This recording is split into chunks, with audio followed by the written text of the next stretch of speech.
February 22nd, 2000. Once again, John McCain has snatched victory from the jaws of defeat. Today, Michigan sent a powerful message across America. A message that our party wants real reform from the real reformer. He did it with Michigan Democrats and independents. Al Gore's liberal supporters are voting in record numbers to try to take over our primary. It's clear you didn't put away John McCain. How disappointed are you? I'm pleased with the Republican vote. Todd, this is a long process. This is a marathon. But how can John McCain win the Republican nomination without a majority of Republican voters? Don't fear this campaign, my fellow Republicans. Join it. Join it. Tonight, ABC 2000, the Michigan and Arizona primaries. And joining us live tonight will be John McCain. From ABC News, this is Nightline. Reporting from Washington, Ted Koppel. As an exuberant John McCain put it this evening, what a difference a couple of days make. Actually, it was 3 days ago that McCain swallowed the bitter pill of a pasting in South Carolina, but who's counting? All of that was forgotten this evening in the sweet encouragement of a wide, convincing, if expected, victory in Arizona, and a far less predictable and more significant victory in Michigan. There, McCain appears to have 51% of the vote to Bush's 43%. It's a big win, and a bizarre one, too. McCain has won the Republican primary in Michigan, but the majority of those who voted were not Republicans. It was, as you probably know, an open primary in which Democrats and independents were permitted to cross party lines. But who could have predicted how many of them would show up? When all was said and done, only 47% of those voting were actually registered Republicans. 35% were independents and 18% were Democrats. If only Republican votes had been counted, it would have been a Bush landslide. He won Republicans by 65% to 28%. But among independents, those numbers were exactly reversed. McCain, 65%, Bush, 28%. And among Democrats, 80% of them voted for McCain, a mere 11% for Bush. Tonight's results raise two interesting questions. Can George W. Bush expect to win the general election in November without attracting large numbers of Democrats and independents? And can John McCain expect to win the Republican nomination without being able to attract a Republican majority? John McCain joins us now live from Phoenix, Arizona. Take the last question first. Can you win Senator McCain without winning a Republican majority? No, I can't. What I did in New Hampshire, though, was gain a Republican majority and independent majority, and that's what I believe I can do in a number of other states. The phenomena that took place in Michigan was not only that so many independents came out, but the size, Ted. Last time 500,000 people voted. In the last Republican primary, 1.25 million people came out. But people don't come out unless they're energized to do so, unless they're enthusiastic to do so. 28% of the people that voted for me had never voted before. It's a remarkable political experience for me. Let me address your attention to the first question, which you may have more fun answering. Can George Bush win in November unless he attracts a similar number of Democrats and independents to the numbers that you've been attracting? I don't know, because when you determine the nominee, then the whole campaign takes on an entirely different complexion and parameters. I don't know about that, but I do know that if you're really going to have a reform party, one that's going to gain majorities, you have to do what I've been doing, and that is attract independents and even Republicans to your banner. That's what Ronald Reagan did, that's what Theodore Roosevelt did, and that's what I'm doing, and I'm frankly exhilarated by it. What you've also been doing, Senator McCain, is tiptoeing through and between the primaries and picking and choosing very carefully. Those days of picking and choosing are almost over, though. But, for example, coming up in a few days, Virginia. Are you gonna try hard in Virginia? Sure, we'll compete there, and we'll compete in Washington, and we'll be competing in every state. The only state that we didn't compete in was Delaware, and that and was Iowa. Because Iowa and a caucus, I'm sorry, but the only one where there's a secret ballot we didn't compete in was Delaware. But Iowa caucus, we knew that we didn't have the time or the money to compete there. Give me your thoughts on what's going to happen now on the money front. In other words, there was a time there when George Bush had so much money compared to everybody else that he seemed to be just a foregone conclusion as far as this nomination is concerned. But now the two of you are much closer. You want to talk about that for a minute? Well, he spent more than any candidate in history, as well as raising more than any candidate in history. But he spent some $60 million, as we calculated, so that we are very competitive. We'll never reach him, but competitive. The phenomena we've experienced is that since New Hampshire primary a couple of Tuesdays ago, we have received well over $3 million in contributions over the internet. That's McCain2000.com. Most of that is matchable, so we've had we may, if we keep up this pace, run up against the cap that is associated with when you take matching funds. But what's going to happen particularly in a state like California, where you need huge amounts of money to compete if you're going to buy a lot of advertising, or are you just going to do it by getting all the free media attention? I mean, you've really gotten good at that. Well, we are on television and have been for the last couple of weeks, and radio in California. It is a huge market. You do have to rely to a certain degree on momentum, which I think we have now, but we may not have when we get there because of the Washington and Virginia primaries. So I believe that the earned media plays a very vital role, but you also have to buy a lot of media as well, and we've got the funds to do that too. Is it still possible that one or the other of you could knock the other out on March 7th? I think there's so many states, Ted, that it's probably over on March 7th. That's what I've thought all along. There are just too many, not just California, New York, Massachusetts, Connecticut, Georgia, Ohio, big states, lots of delegates. Do you think you could win it by March 7th? Well, I think I could, and I think Governor Bush could under certain circumstances. There are just so many delegates at stake there, but look, I thought we might win South Carolina. I was doubtful about whether we were going to win Michigan. So what do I know? You're asking the wrong guy. Well, I mean, you know that by the time it gets to March 14th, when you have Texas and Florida, which seem to be likely states for Governor Bush, and a lot of other southern states, that you might have a hard time of it. So in a sense, you've got to do it by March 7th, don't you? Oh, no, I think we could do well in Florida, and I think we could do well in a lot of other southern states as well.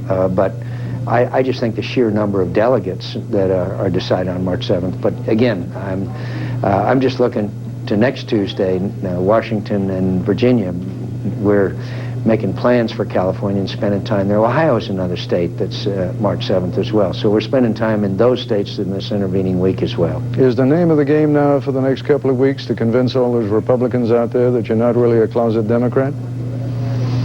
I think the best thing to do is, if I may slightly change your words, to convince them of my 17-year conservative record of fighting spending, of being for a strong military, of playing a role in a lot of major issues which are conservative issues, and convince them that not only am I a conservative, but what the phenomena that we're experiencing is what's going to make me most electable. There's a poll out tomorrow that shows me beating Gore by some 25 points and Governor Bush only beating him by 5. I think I'm going to win some support on the electability issue as long as I can convince them that I am a true conservative, which I am. I've kind of been surprised during this campaign that some people have thought me otherwise.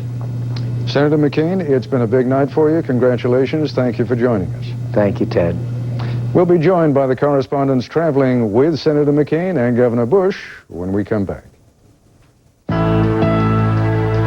This is ABC News Nightline, brought to you by the all-new 2000 Mercury Sable.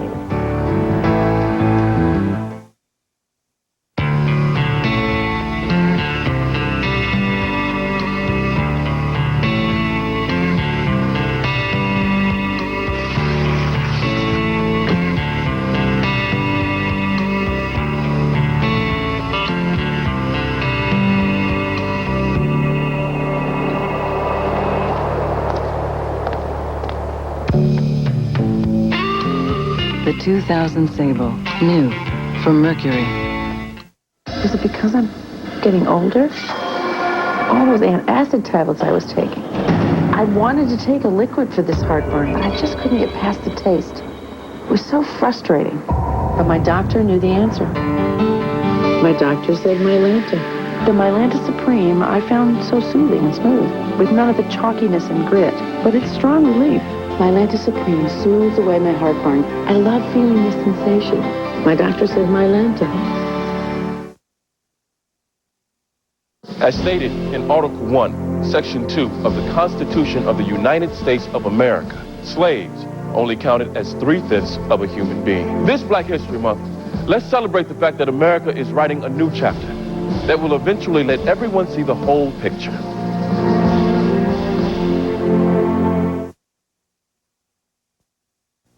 That old mop's a flop. The vacuum's missing spots. That old broom's stirring up. Swiffer cleans in new ways nothing has before. Swiffer now sliding, sweeping and gliding. Here comes Swiffer Sweeper. Swiffer claws use electrostatic action and lift and lock pockets to attract and trap dust, hair, and common allergens. When you're done, just toss it. Swiffer now sliding, sweeping and gliding. Here comes Swiffer Sweeper. When Swiffer's the one, consider it done in the household cleaners aisle. Brighten up your mornings.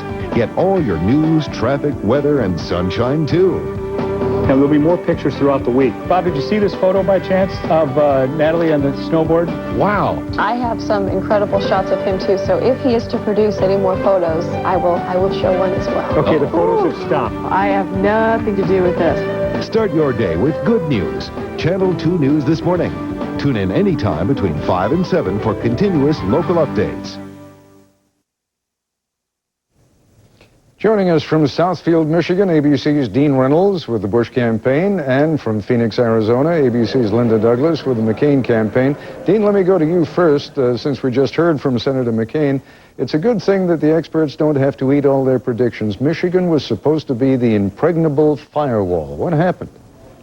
Well, a couple of things happened, but one of them is very parochial. It appears that a lot of Democrats voted for McCain to put some egg on the face of John Engler, the Republican governor of Michigan, who is something of a polarizing figure here, and Governor Engler has accepted responsibility for the defeat of Governor Bush tonight. The other things, though, that happened really, you know, as you pointed out, is this massive and unpredictable vote by the Democrats and the independents for McCain. No one knew what that was going to entail, and now that it's in, it's hit them like a basketball in the face. Linda Douglas, how, I don't want to use the wrong word, but how embarrassed is the McCain camp by all this outpouring of love and affection from the Democrats and the independents? I mean, I know they needed it, I know they're glad to have had it, but it almost seems as though they'd like to shunt it aside a little bit for the time being.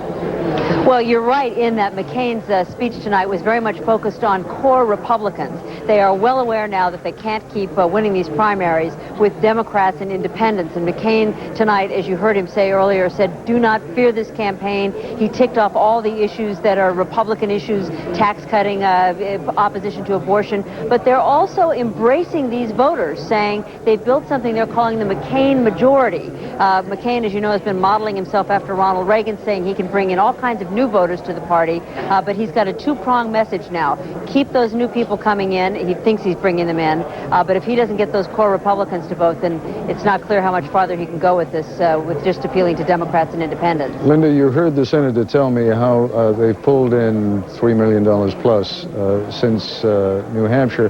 What he didn't say, of course, is that most of that came in immediately after New Hampshire. What's happening to the money raising right now?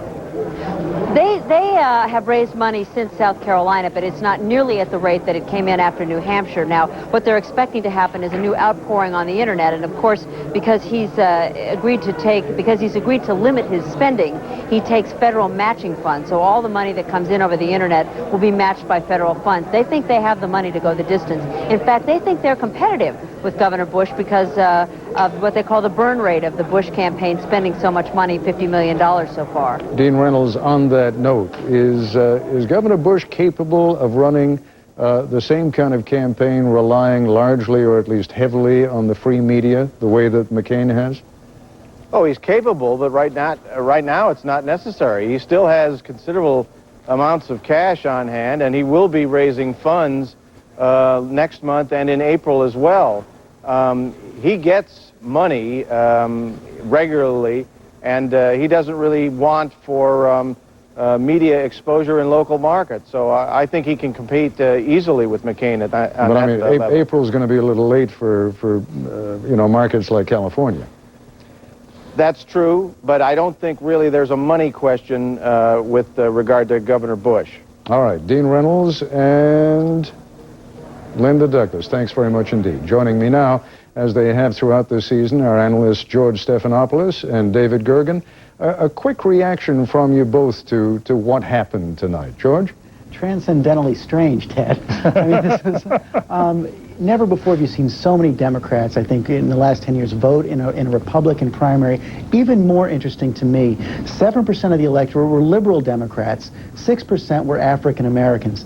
These are not voters who are going to vote for the Republican nominee in November. This was definitely a mischief-making vote in Michigan, and it's going to ensure that there's mischief throughout the Republican nominating process. Now, David, do you buy that? I mean, that quite clearly has been the line of the Bush campaign. You know, don't count on these folks to be with you in November. They're just now to make trouble. They're here now to make trouble for the Republicans in February. This is a Rashomon kind of thing, Ted. Depends on what you can see this from two different angles. The Bush people have a very strong argument that there are Democrats who came in to throw egg at John Engler and also cause mischief. But McCain people can argue, hey, that may be true about some of these Democrats, but look at this national poll that's just come out with CNN. Bush runs 5 points ahead of Gore, and McCain now runs 24 points ahead of Gore. If that's the case, there is a phenomenon that McCain is created here. He is touching something and bringing people, and it leaves some very hard choices for the Republicans ahead. They have to decide, do they go with their heart, George Bush, do they go with their head, and that may be John McCain. And Ted, this sets up something else for the rest of the primary season. It ensures that this is going to be a bloody, long, and costly fight, comparable to Gary Hart's challenge to Walter Mondale in '84, Ronald Reagan's challenge to Gerald Ford in 1976. In both those cases, the front-runner eventually prevailed to get the nomination and lost the general election. All right, I'm told we have an interesting graphic to look at. Let's put it up and take a look at it. All right, take a look at one more set of numbers here. Among conservatives, George Bush wins big, 60 to 31%. That is almost reversed among moderates, McCain by a 61 to 35 margin, and again, among liberals, a huge 78% to 15 for McCain. What do you make of that, David? Well, I think it points to McCain's big problem. This is a conservative party. He does have to now go out and convince conservatives. I do think tonight one thing McCain did, you saw, he was very tired when you talked to him, Ted. Earlier tonight, I thought he finally got back on message. He was knocked off message in South Carolina. Tonight he was back talking about his conservative credentials and also appealing for this big tent Republican Party. George? Ted, one other thing about Michigan. John Engler, the governor, moved the primary for Michigan up, this open primary, to this month because he wanted to protect George Bush from a challenge from the right. This is the ultimate law of unintended consequences, a great irony. George Bush has become the candidate of the right against an insurgent centrist challenger, John McCain. Gentlemen, let's take a break. We'll have more with George Stephanopoulos and David Gergen when we come back. He's got Zagatron? I'll exchange it.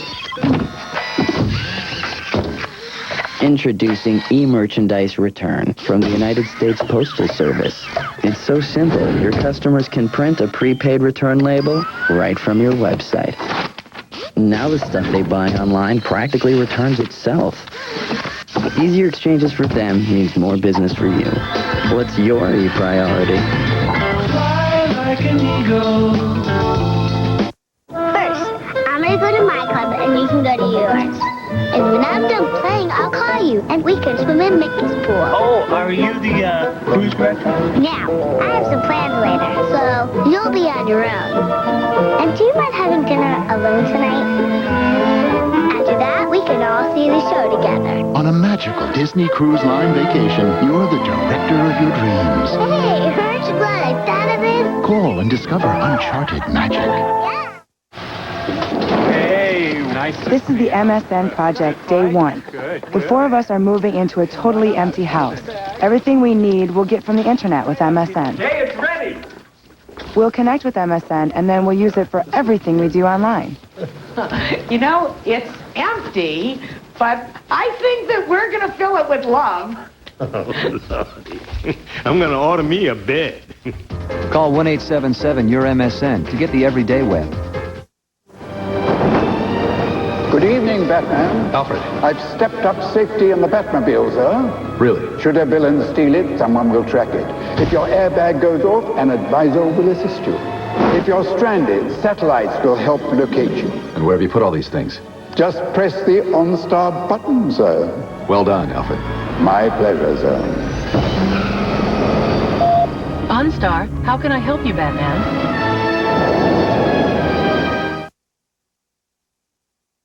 Coming up, PI is Unforgettable with Natalie Cole, T-Boz, and Mary J. Blige. What's your favorite record for making love by? Politically Incorrect with Bill Maher. Many of the designer labels in our suits are the same well-known labels you'll find in department stores. But then they should be. After all, they're made by the same manufacturers. The Men's Warehouse. You're going to like the way you look. I guarantee it. Perk up your mornings with AM Northwest. If I was sitting on a plane next to Monica, I'd probably be preaching to her, you know. Would you really? Yes, I would give her the sister girl, mother girl lecture of this millennium. See what's brewing weekdays at 9 on AM Northwest. And we're back once again with our analysts, George Stephanopoulos and David Gergen. David, is it possible that what happened in South Carolina actually hurt George Bush in Michigan? That's a very good question, Ted. I don't know the answer to it, but there may be people who in Michigan who watched and didn't like what they saw. I do think that George Bush in South Carolina had enough time to get out his message and also had enough time for his surrogates and for him a little bit to rough up John McCain. They did not have that kind of time in Michigan. It's going to be interesting to see how they take on that challenge in big states like California and New York, where you can't do these kind of push polls and telephone calls and have as much influence as they had in South Carolina. Ted, it seems like there might be some evidence on the other side, actually. It looks like McCain's big bounce came out of New Hampshire, and the exit polls in Michigan show the people who made up their minds in the last few days actually trended towards Bush.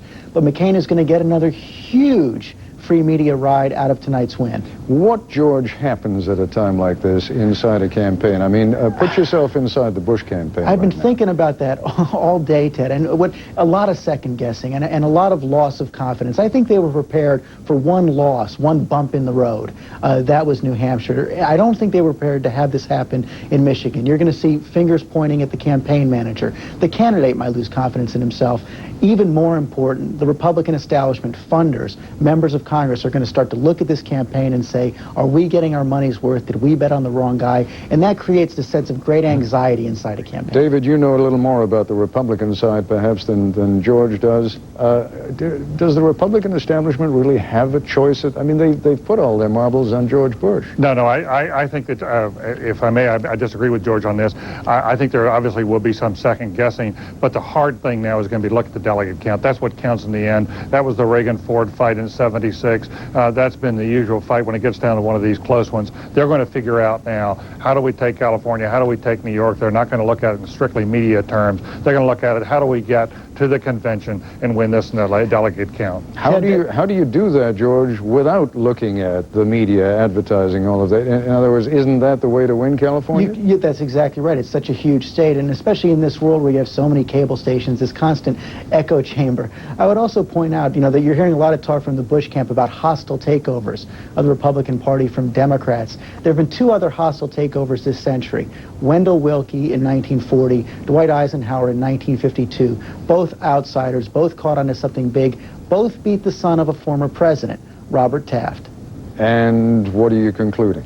I'm concluding that sometimes something happens in the atmosphere that all of these conventional calculations can't control. I'm not saying it's happening yet, but there is a chance here with John McCain. I think it's possible, George, but I think the really critical thing here is that you're not going to see a crumbling of morale in the Bush camp at this point. You're not going to see people breaking away. They're going to go for the big one now. They know they're in a tough fight, but this is not a fellow who's going to run away from it. David, I think he proved that in South Carolina. That may be, but remember, George W. Bush has never really faced this kind of adversity before. He won both campaigns for governor of Texas. He's never faced this real test. He may prevail. He'll make him a stronger candidate in the general election. All I'm saying is he's never faced something like this before. You'll see the Barbara Bush coming out in him now. One last point on this, and then we're going to be out of time, and that is what we did see after New Hampshire was a modest retooling of the Bush campaign. They went back to Austin. They sort of checked their notes and came back with a slightly modified George Bush. Going to happen again, do you think, George? I think so. I think you ought to attack John McCain actually from the left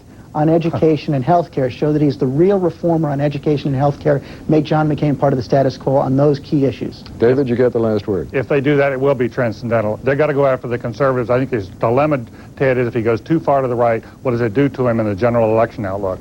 If George Bush goes too far to the right. He did that in South Carolina. Can he continue doing it through March 7th and still hold up against Al Gore in the national surveys? It is sort of bizarre. I'd like we have a few more seconds than I thought. Just a quick answer to the questions I posed at the beginning of the program, and that is, can George Bush win, George, without the Democrats and the independents? And can John McCain get the nomination without the Republicans? John McCain can't. George Bush cannot win without independents. He can win without Democrats. David? I agree. All right. On that note, thank you both. George Stephanopoulos, David Gergen. I'll be back in a moment.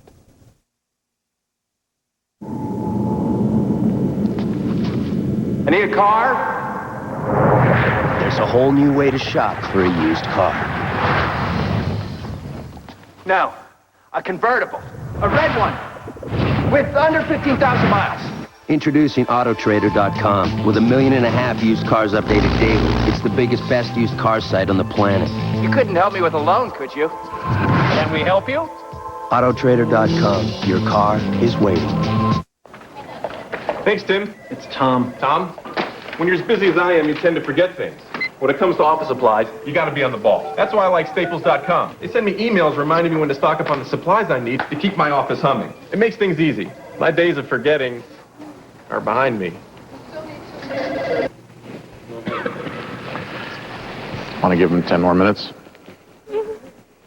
Order anything, anytime, anywhere with overnight delivery. Staples.com. Hey, you don't have to run out.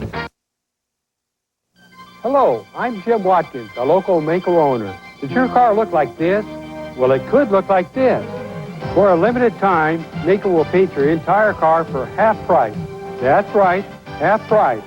And our Supreme Paint Service comes with a limited 2-year warranty. Come by your nearest Mako Center in the Portland, Vancouver, Salem area for a free half-off coupon. Don't wait. Let Mako make your entire car beautiful again for half price. Yo, Jess here, the Cheshire Cat. As a professional smiler, I'm nowhere without my grin. So when the fans ask me, where do you go when you disappear? I say, hey, I'm not taking a milk bath. I'm a feline on a beeline to a totally fresh kind of dental office. Gentech Dentist. High-tech, fast, comfortable, and affordable. With very cool dentists and the newest lasers and equipment, Gentech Dentist is good to you, your family, and your busy schedule. Listen to Jess. Call Gentech Dentist. Smiles made fresh daily. Next, all new Rosie. Get ready. We're going to La La Land. Rosie's got your backstage pass to the Grammy rehearsals. Performances and interviews you can only get from the host herself. Ricky Martin, Mark Anthony, Dixie Chicks, TLC, and Britney Spears. All right, now what are you wearing tonight? You tell me right now. Because I don't want to have to ground you. You can't get this view from anywhere else. Now I'm nervous. I was not nervous until I just saw this. Backstage with Rosie at the Grammy. Next, Rosie. Tomorrow at 4 on K2, Channel 2.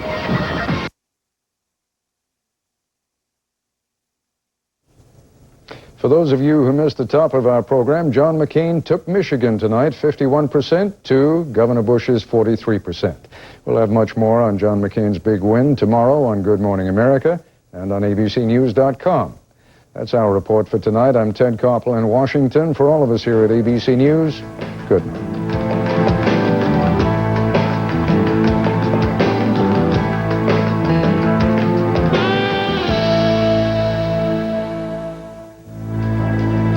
Nightline is always on with abcnews.com, part of the Go Network.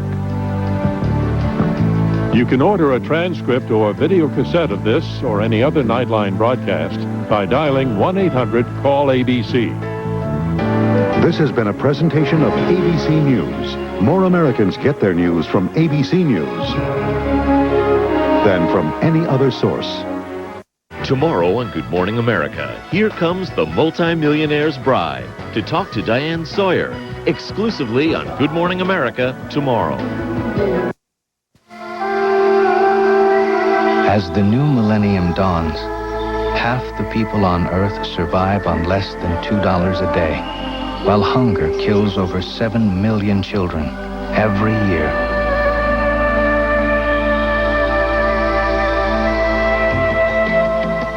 Global population continues to grow by over 70 million a year, while 6 billion people already endanger the environment, threatening all life.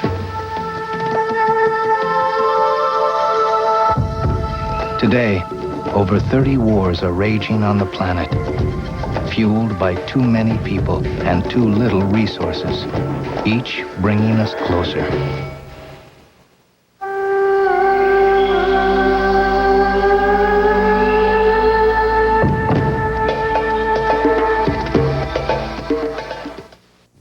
K2's closed caption programs can help children improve their reading skills and help others trying to learn English. If a show is captioned, you should be able to see it on your television if your TV set is less than 6 years old.